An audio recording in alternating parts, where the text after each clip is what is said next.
Second सत्र में second सत्र में आप सभी का पुनः स्वागत है। हमारे बीच में मंजीत कौर जायसवाल जी उपस्थित हैं, उनका स्वागत है। इसके अलावा हम लोग और कोई ज्वाइन करेगा उसका भी स्वागत करेंगे, और हम लोग उनका भी स्वागत करेंगे जो इस वीडियो के प्रसारित होने पर उसे देखेंगे और सुनेंगे। हम लोग अभी चर्चा कर रहे थे ब्लड ग्रुप की, अब हम लोग चर्चा कर रहे हैं चाइनीज में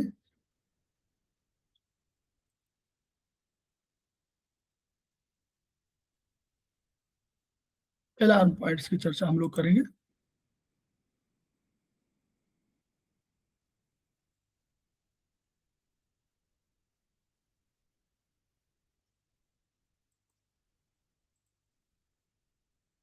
तो अब सिद्धांत की ओर हम लोग बढ़ रहे हैं। ये चैप्टर 9 है, लॉ ऑफ अलार्म पॉइंट्स। इसको फ्रंट शू और बैक शू पॉइंट्स हम कहते हैं, और इसके नाम जो चाइनीज ने रखे वो अलग होंगे। तो अब क्या है, शरीर में जब भी कोई प्रॉब्लम होगी तो शरीर उसको बताएगा जरूर, ये एक शरीर का नियम है, उसको बताएगा जरूर। तो पेट में मतलब आगे इन भाग में और यांग भाग में कुछ ऐसे बिंदु होते हैं जिनको दबाने से, यानी जहां पर रिप्रेजेंटेशन होता है अंदर के किसी ऑर्गन का, तो उनके दबाने से या छूने मात्र से इन बिंदुओं में दर्द होता है। और इन इन जो पॉइंट्स है, एगो पॉइंट्स, इनका स्किन का जो कलर है उस जगह का वही परिवर्तित आपको दिख सकता है।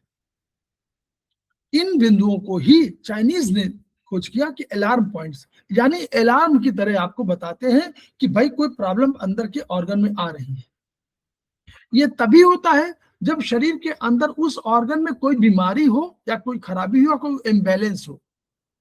तो ये बाहर के अलार्म पॉइंट्स भीतर के ऑर्गन की कोई सूचना, बीमारी की सूचना, कोई दर्द के रूप में या कलर के रूप में आपको अलार्म बजाते हैं कि भाई हमारे में कोई परिवर्तन है, आप देख लीजिए, समझ लीजिए अपने को। तो जो अलार्म पॉइंट्स छाती और पेट पर स्थित हैं उनको मूव फ्रंट, मूव ये चाइनीज का नाम है, मूव चाइनीज नाम दिया हुआ है, तो मूव फ्रंट पॉइंट या इनको हम लोग अपनी भाषा में फ्रंट शू पॉइंट्स कहते हैं। और इनकी संख्या 12 होती है। ये शरीर के अंदर के 12 ऑर्गन संबंधित है सभी शरीर के। तो ये कहां पर है, छाती, ये छाती, जो छाती एवं पेट पर ये सामने वाले, इनको हम लोग फ्रंट शू पॉइंट कहते हैं। उसी तरह जो पीठ में होते हैं उनको बैक शू पॉइंट हम लोग कहते हैं। ये भी 12 हैं और 12 ऑर्गन्स का रिप्रेजेंट करेंगे। तो इन अलार्म पॉइंट्स पर उपचार देने से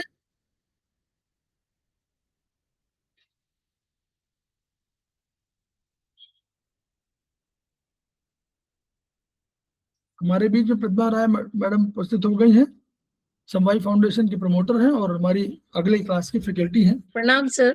प्रणाम मैडम, आपका हमने एक चैप्टर ब्लड वाला पूरा कर दिया है। हेलो जी सर। ब्लड वाला हमने आपका चैप्टर पूरा कर दिया है। अब आपको अच्छा। डाइजेस्टिव सिस्टम पे लेना है। ठीक है सर। जल्दी से हम करके फिर आपको सौंपते हैं 2 मिनट का ब्रेक देकर, ठीक है? जी सर। अभी आप लीव कर सकती हैं, कोई दिक्कत नहीं है। अभी 15-20 मिनट इसके लिए, अगर चाहे तो रह सकते हैं, लेकिन चाहे तो लीव कर सकती हैं। तो ये अब कैसे क्या, तो इनको कहा कि इन अलार्म पॉइंट्स पर रोगों का निदान, डायग्नोसिस, यानी डायग्नोसिस क्यों, क्योंकि इन्हीं पर अगर हम लोग देख रहे हैं कि इनमें कलर परिवर्तन है, तो यानी अंदर के ऑर्गन्स की सूचना दे रहे हैं, तो इनको डायग्नोसिस भी कर सकते हैं और सुधार का आकलन, प्रोग्नोसिस बोलते हैं, सुधार, उसमें अपने आप बताने लगेगा हाँ ठीक हो रहा, सुधार हो रहा है। और उपचार, तो 3 दशाएं हम लोग, डायग्नोसिस, प्रोग्नोसिस एंड ट्रीटमेंट, 3 प्रक्रिया एक साथ कर सकते हैं। नेचुरली कई जगह होता है, कोई ऐसा नहीं इसी में है। तो इन अलार्म पॉइंट्स पर इन बिंदुओं को उपचार देकर तो हम लोग क्या करते हैं, कंजेशन होगा या ओवर एक्टिव ऑर्गन होगा, ऑर्गन की ऊर्जा बढ़ी होगी या वहां पर बढ़ी इसलिए हो कि कंजेशन रुका हुआ है, वहां उनका उपचार करेंगे। और इन पर मोक्सा करके या मैग्नेट लगाकर करंट देकर हम अंडर एक्टिव ऑर्गन को संतुलित भी करेंगे, उसको बढ़ा देंगे ऊर्जा को। बढ़ी हुई ऊर्जा घटा सकते हैं और घटी हुई ऊर्जा को बढ़ा सकते हैं। ये हम लोग अपने ट्रीटमेंट में ही करते हैं। तो लंग्स के लिए देखिए, लंग्स के लिए देखिए, अब फ्रंट शू और बैक शू पॉइंट का सिस्टम समझ लीजिए। बहुत बढ़िया समझने का तरीका यह कि लंग्स का LU1 यानी 1, इसमें आपको याद करने की जरूरत ही नहीं, पहला पॉइंट लंग्स का। पेरिकार्डियम, और देखिए नीचे से आप आइएगा, फ्रंट शू के समझने का तरीका, सारे ऑर्गन है आपके। यूबी का CV3, नीचे से शुरू करिए, CV3, उसके ऊपर स्मॉल इंटेस्टाइन है CV4, उसके ऊपर लार्ज इंटेस्टाइन है ST25, जो हम लोग बहुत इंपॉर्टेंट पॉइंट मानते हैं। किडनी का GB25, गाल ब्लैडर ने इसको दिया है, गाल ब्लैडर वाला पॉइंट है, लेकिन किडनी के लिए जिम्मेदार है। ट्रिपल वार्मर का CV5 है। तो CV के 5 पॉइंट है, देखिए 3, 4, CV5 ट्रिपल वार्मर का है, CV12 स्टमक का है, और एक CV14 और 17। कितने पॉइंट हो गए? 1, 2, 3 और 4 और 5, 6 पॉइंट हो गए आपका कंसेप्शन वेसल के ही। तो 3, 4, 5, फिर 12, फिर 14, 17।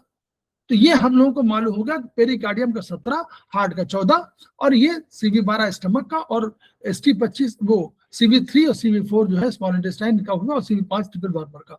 तो इतने पॉइंट तो हमारे तय हो गए। फिर लंग्स का एक तो 7 हो गए, 6, 7 पॉइंट, 7 पॉइंट क्लियर हो गए।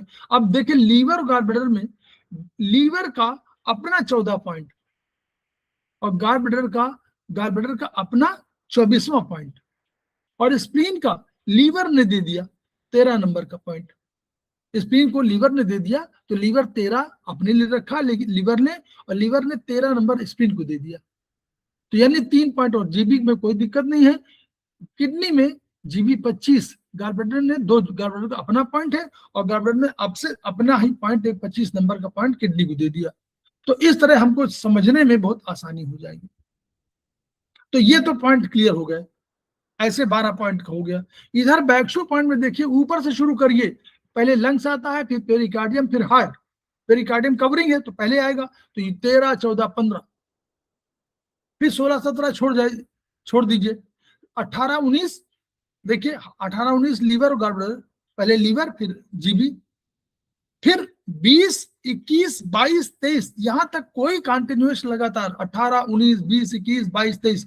ऊपर से नीचे आइए, पहले लीवर आया, तो लीवर का राइट में आया, राइट में लीवर, गाल ब्लैडर, फिर लेफ्ट में स्प्लीन आ गया, फिर स्टमक आ गया। तो स्प्लीन का 20 और 21 आ गया। 22वां नंबर ट्रिपल वार्मर का है, 23वां नंबर किडनी का है। यहां पर आप एक नंबर बस छोड़ दीजिए, 24 नंबर, 25वां आपका लार्ज इंटेस्टाइन का, ST25 उधर और UB25 इधर, याद करने का तरीका। फिर एक पॉइंट और 26वां छोड़ दीजिए, 27, 28 नीचे हो जाएगा। इस तरह याद करने का तरीका आपको बता दे रहे हैं बैकशू पॉइंट का, ये है। अब 4 स्पेशल अलार्म पॉइंट ये भी नोट कर लीजिए। लीवर का, लीवर 6 अलार्म पॉइंट है लीवर का। तो लीवर कितना पावरफुल है, एक अलार्म पॉइंट उसने लीवर 6 का और दिया। गाल ब्लैडर में GB21 और एक्स्ट्रा 35 एक पॉइंट, और वर्मी फॉक्स अपेंडिक्स जिसको बोलते हैं उसका एक्स्ट्रा 33, ये अलार्म पॉइंट भी दे दिया। और चीफ स्पेशल अलार्म पॉइंट के 27 सबसे बड़ा पॉइंट, इस पर उपचार देने से सभी 12 ऑर्गन्स का उपचार हो जाता है। इसीलिए केस 27 लास्ट पॉइंट है, but it is so important. Case 27 आपका ऊपर आएगा, यही क्लेविकल बोन के आसपास कहीं आएगा। ठीक, तो फ्रंट शू पॉइंट और बैक शू पॉइंट में किसी एक पर भी उपचार दिया जा सकता है, किसी एक पर दे सकते हैं, पर दोनों पर उपचार देने से संबंधित ऑर्गन की बीमारी जल्द ठीक होती है। यानी हम कह रहे हैं कि अगर फ्रंट शू और बैक शू दोनों दीजिए तो जल्दी बीमारी ठीक होगी। कब्ज के लिए लार्ज इंटेस्टाइन का फ्रंट शू ST25 और बैक शू पॉइंट U25 दोनों पे दे देने हैं, कब्ज में अच्छा लाभ मिलेगा, क्योंकि वो लार्ज इंटेस्टाइन की बीमारी है। फेफड़े के रोग में LU1 और UB13 दोनों पे दे दीजिए। इससे एक और महत्वपूर्ण लाभ मिलता है, UB और लंग्स ऑर्गन की ऊर्जा संतुलित रूप से कार्य करने लगती है। यानी फ्रंट शू पॉइंट और बैक शू पॉइंट का एक साथ उपचार दे सकते हैं। तो उसमें कोई सेंस ऑर्गन, इमोशंस, परफेक्शन, सब का उपचार अपने आप होता है। फंडामेंटल क्या बता रहे हैं, सभी फ्रंट शू पॉइंट्स आगे छाती या पेट पर हैं, इन सरफेस होती है, नेचुरली इन सरफेस है।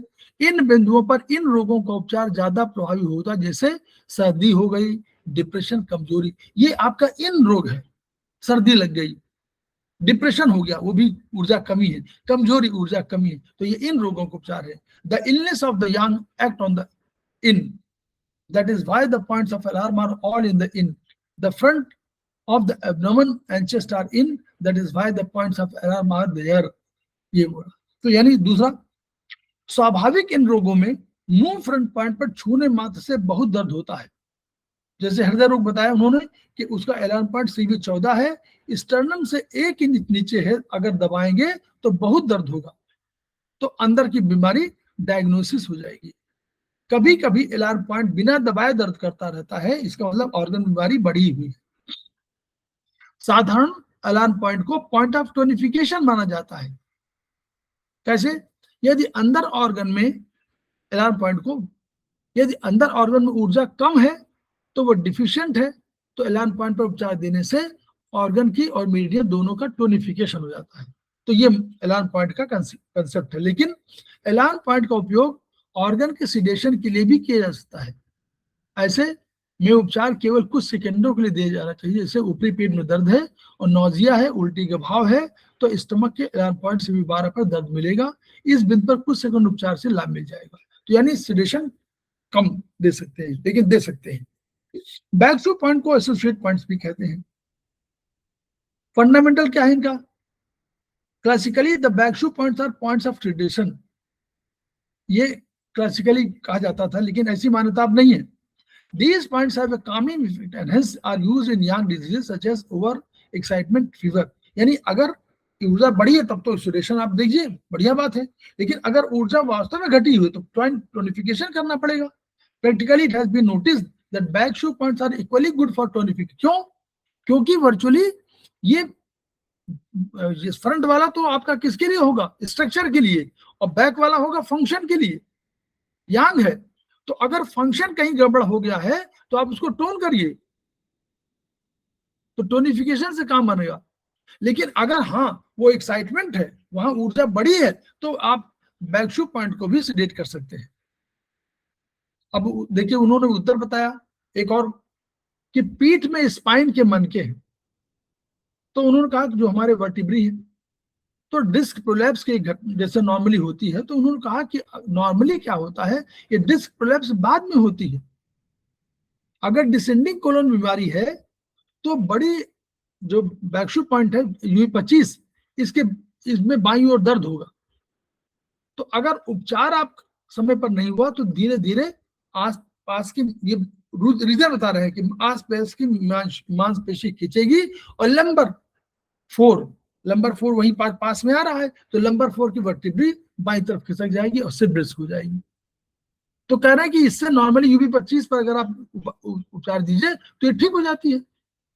लेकिन यदि बहुत लंबा हो गया, विस्थापन अधिक हो गया, तो UV25 से केवल काम नहीं बनेगा, तब तो आपका स्पाइन का उपचार देना पड़ेगा। ये कहना है मतलब है। यानी शुरू में आप जब कभी इस तरह बात हो, जिनको शुरुआत में होगी, तो UV25 में आप उपचार दे सकते हैं उससे। ये बीमारी सब जगह की बात कर रहे हैं, ये केवल स्पाइन के नहीं, सारी जगह जो उस पे आसपास के ऑर्गन है वहां उसको प्रभावित कर सकते हैं। तो इन्होंने देखा कि बैकशू पॉइंट का प्रयोग बहुत बढ़िया होता है, आप उसमें करिए। बहुत से इमरजेंसी, बहुत से इमोशनल पॉइंट उसमें सॉल्व होते हैं।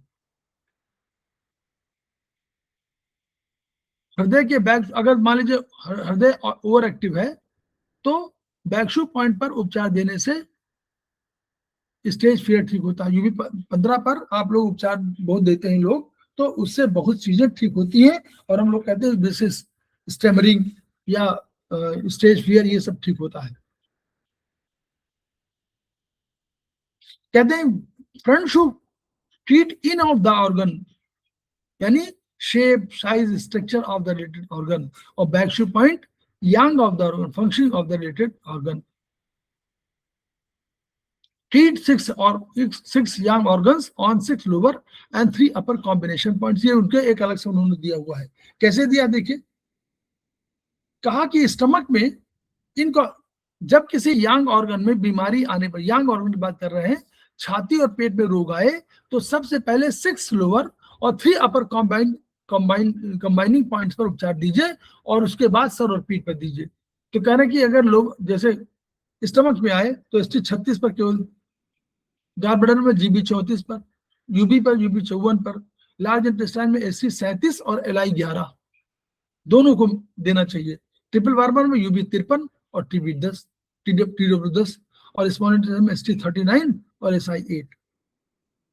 तो यानी कह रहे हैं बड़ी आंत में अगर डिसेंट्री है तो एसटी 37 और एलआई 11, तो ये पॉइंट जो कम, ये भी पॉइंट का यूज करिए कि एसटी 37 और एलआई 11 इन पर एक साथ उपचार देने से भी आपको डिसेंट्री वगैरह ठीक हो जाती है। तो ये है आपका। मैडम कुछ थोड़ा सा जल्दबाजी हुई क्या कि ठीक समझ में आ गया? जी सर। नहीं मैडम, मंजीत मैडम को नहीं सर, जल्दबाजी नहीं। हाँ, चैप्टर जो है, चैप्टर में इतना ही है ये, क्योंकि बहुत बढ़िया पॉइंट है इसके, आप बैक शू पॉइंट पर बहुत अधिक प्रयोग करिए और बैक शू पॉइंट बहुत ही अच्छा है। आप समझ लीजिए यूबी मीडियम पढ़िएगा तो उसमें आपको टेटाइस 7 में मिलेगा। आप बहुत से इमोशनल पॉइंट इन्हीं यूबी पॉइंट पर ठीक करते हैं। तो हम लोग खेमका सर को याद करते हैं और उनकी ऊर्जा को ग्रहण करते हैं। ग्रहण करने के साथ साथ हमारा कर्तव्य है, धर्म भी है कि हम उसको ट्रांसफर करें ताकि पीड़ित मानवता को राहत मिले और खेमका सर का सपना पूरा हो। Each one reach one, each one teach one, each one teach one. इन्हीं शब्दों के साथ 2 मिनट का ब्रेक, फिर उसके बाद मेरा मैडम डाइजेस्टिव सिस्टम पर पूरा हम लोग को बढ़िया से बताएंगी। 2 मिनट का ब्रेक है मैडम।